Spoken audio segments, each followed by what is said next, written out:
Hey, it is your buddy, Peace and Harmony with you here today.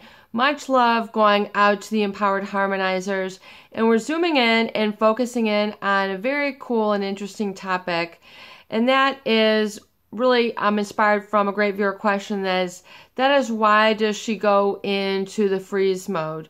Why does she become paralyzed and feel like she can't get up, make a decision, move forward with her life? She's just kind of like clenching on, holding on with a gaze, and she's really just trying to recover through a very difficult and emotionally manipulative relationship with a narcissist, a psychopath. We're not really here to ascertain that, but we really want to focus in how to recover and move through that sort of fawn freeze mode. And before I get started, I just want to give a quick shout out. I've had a lot of viewers who have sent me emails saying that the feed is not coming onto their phone. They're not receiving the pop-ups. And from my understanding with YouTube, once in a while you need to give a thumbs up or you need to click on the ads that are playing and just click for more information, because it just keeps like an activity going and they know that you're an active viewer. So I think that helps with things getting popped up and you not missing the notifications of the new videos. So thank you so much for your inquiries, and try that. I think it will help. So we're going in right now to understand the freeze mode. Why do you just sort of stop in your tracks like the deer in the headlights? You're just in a kind of a neutral, indifferent zone. You don't know which way is up. You certainly know which way is back. And you're certainly kind of in a down middle zone, and you don't know why your feelings, your gaze, your emotions are all sort of transfixed or kind of spaced out or frozen out as a relationship of trying to move through a very emotionally manipulative relationship. And hopefully you haven't engaged in a lot of self-sabotaging behavior. I've had people who have, hit their walls on, their hands on walls, hands on desks, head on walls, etc., just out of anger and frustration. And, and then they become sort of in a freeze mode where they just can't really get up and move. They can't do their thing. They don't know where their rhythm is. They can't get the pep in their step back. They can't get the smile. They can't get the I'm interested in, and just kind of like let go. They kind of have an anchor holding them down, almost like a sandbag that's keeping them stuck, like an anchor to a boat. They're stuck and really holding on to a feeling that is generating from the very primordial, the very primal part of the brain, which is trying to gear towards pleasure. And so you've got that primal sort of lizard brain, which seeks pleasure. I mean, that is your whole part and drive internally, is to have pleasure. And then you've got your emotions, your limbic brain, which then give fuel to the fire, or fuel or drive, and help you, get the groove or the neurochemistry going in your body, your muscles, your joints, how you carry yourself. And then there's the prefrontal cortex, which is over the top, and that is causing all this judgment, analysis, self-doubt, and it's the excess discussion that you're having with yourself that's really not leading you anywhere. So when we talk about really that freeze mode, it's because that limbic and that primal part of your brain is not used to connecting with each other. It's not used to speaking with each other. I talk about how important self-talk is. People are like, what are you talking about? Well, that little voice that is, trying to become aware, that is your inner voice. It is so important for you to develop, if you haven't before, to develop a really wonderful self-talk that engages in self-encouragement, self-reflection, self-validation, finding things that are abstract and meaningful, like what is sacred to you, what is meaningful, what life is all about, what you enjoy, and sort of that primal drive. In other words, do you want to make a really good campfire? Do you want to make a really good stew? Do you want to build a beautiful greenhouse? I mean, these are sort of your primal urges, and it's what drives you towards pleasure. It's what you like.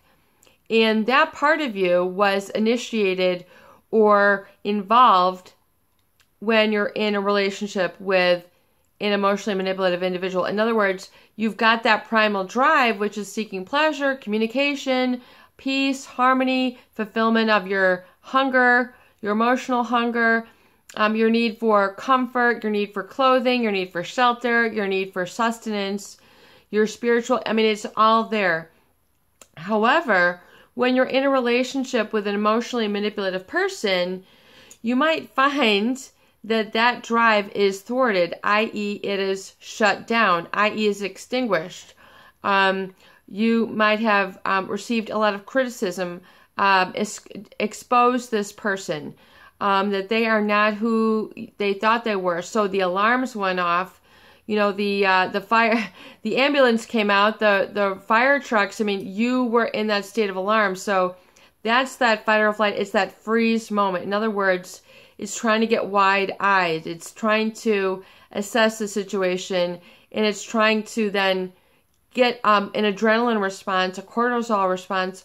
All the hormones of stress are trying to be released and give you a forward motion so you're able to take flight. In other words, or fight for what you want. And when you're in a relationship with an emotionally manipulative person, oftentimes there is this then emotion of like, well, I want to hold on to the pleasure despite evidence to the contrary. So you've got this internal battle going on within yourself.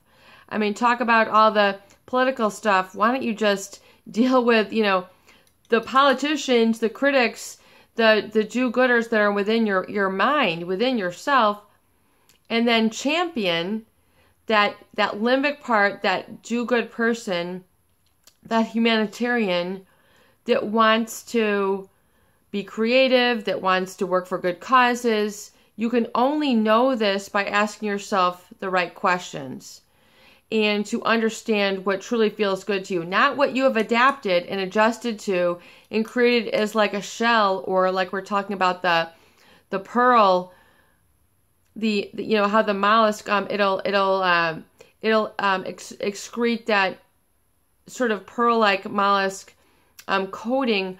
It's not just the defense mechanisms that that might make you feel good. In other words, when we talk about your defense mechanisms, they temporarily make you feel good, but it's to deal with that initial impetus that is, what is your primal drive and how do you release that? How do you get to know it? So that's why it's so important for you to ask the questions that break through the freeze. In other words, if I wasn't so paralyzed by fear of this relationship and the loss it's caused me, I would really enjoy feeling and doing and becoming.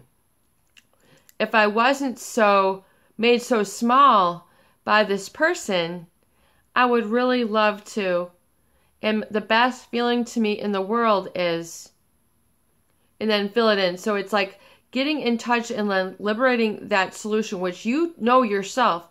No one has to tell you what you love, are attracted to, what works for you. You know it intrinsically.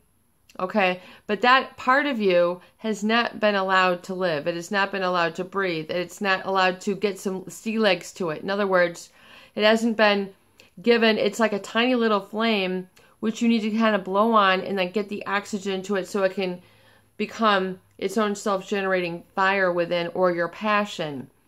But that is sort of truncated, that is extinguished through oftentimes the fear or the feeling of criticism to the core. When people say, it hurt me to the core, which means it got you at your primal drive. It got you in that oldest part of your brain, which you own. Hello, you better own it. This is to your advantage, this knowledge, and knowledge is your power. So we're trying to connect you back to that power within you and getting a feel for it and not feeling a guilt, not feeling an emotional layer on top, which takes away from that which you really are. In other words, living it in its essence, living it in its glory, knowing the glory, walking in the glory, keeping your head high. Because when you keep your head held high, if you do it for just a moment, if you look up, don't you immediately begin to feel better? When was the last time you just picked your head up and then looked up? Do you see how good that feels? It's because you're accessing the etheric energy, which is higher in vibration. When you're always down and brooding and, curling your body in, you're shutting off your filters from a lot of the etheric energy and that which is around you, but you're trying to hide from it because you're so used to doing the black moves. You're so used to jolting yourself. Here comes at me a lie. Here comes at me a criticism. Here comes at me a bad look. Here comes at me, this sneer, like a lot of you have shared with me, which is so painful. So rather than, in realizing that that's what's gotten you at your core, and it's kind of like, it's pulled the plug. It's taken the wires apart. It's like the wire snippers, just went in there and severed you from your primal drives to then deal with the emotions that were played with, and then trying to pacify that person which was outside of you, and not allowing your inner voice or your inner feelings to be without guilt or shame or alarm, which is that whole fight or flight, which is the stress hormone. So rather than living by that, you want to live by the connection to peace, the connection to that primal drive. So it's really the deep within, which is your core, which you have to feel good about 100% in a big circle. I mean, emanating, studies have been shown that the energy of the heart radiates out 8 meters out around you. So if you've been shut out from your heart, then 8 meters of your energy have probably suffered. Do you see what I'm saying? So you've allowed, it's because of that then, these people have gotten into your life. They've basically bypassed, those 8 meters. They've gotten too close to you. So it's knowing that, when you are around these people and you are seeing them for maybe what you wanted to, and then that part of your, that very primordial lizard part of your brain was then like, hey, I love this person. And, all systems were on. You became physically close. And then, you really went for it.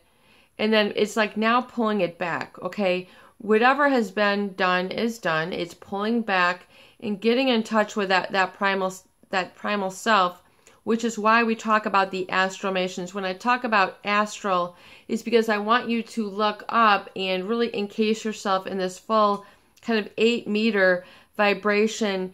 And you need to speak this. It's not like I am, I am safe. I am living the good life.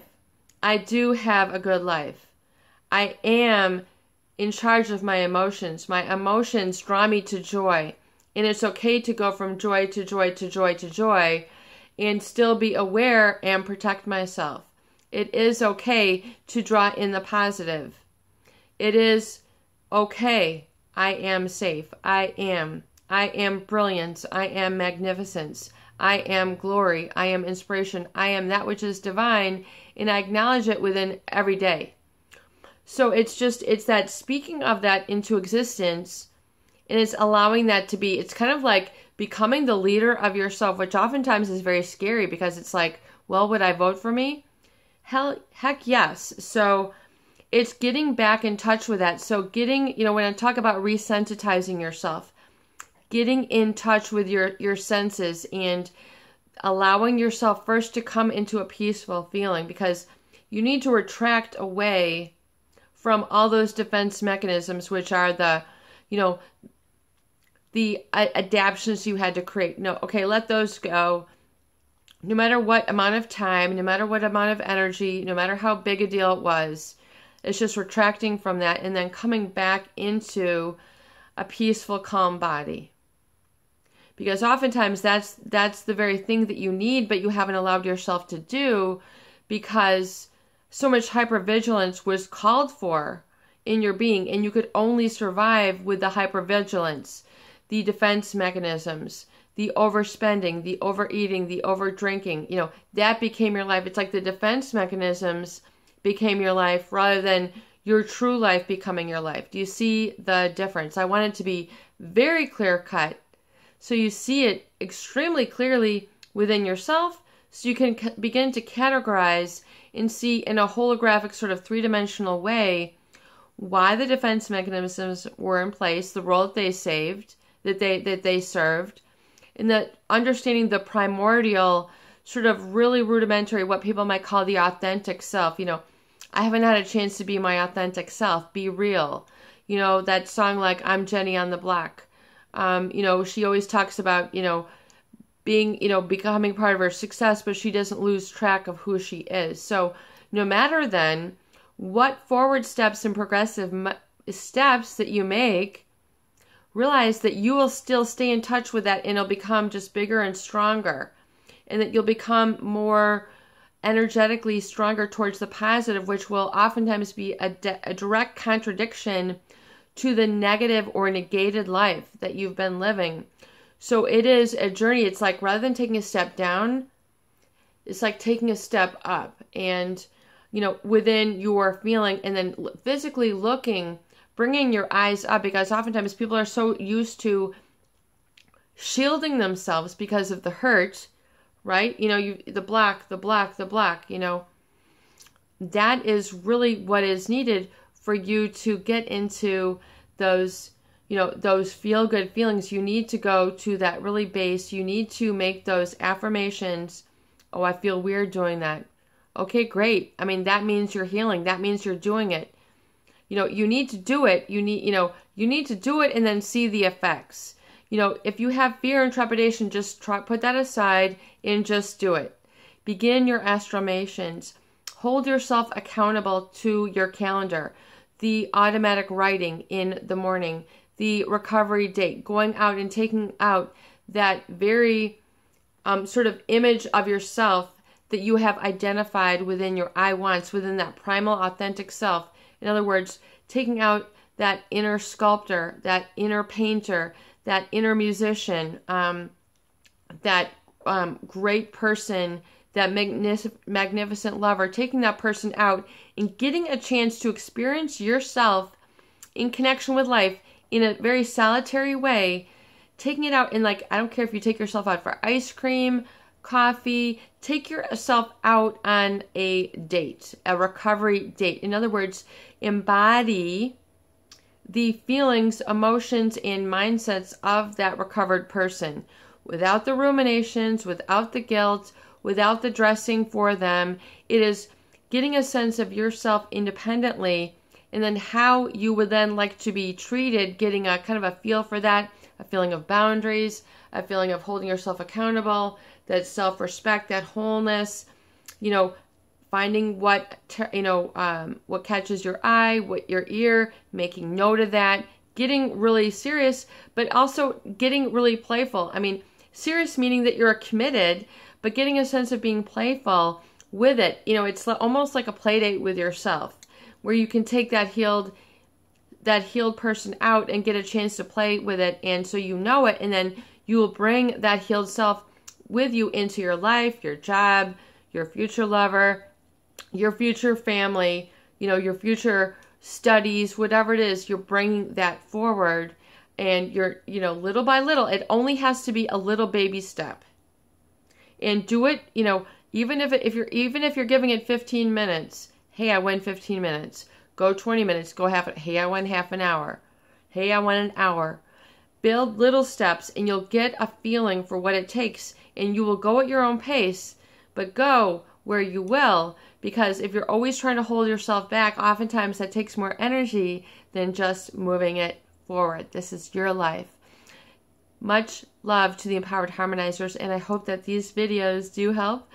Please share and please subscribe for more great tools, videos, discussion, and support.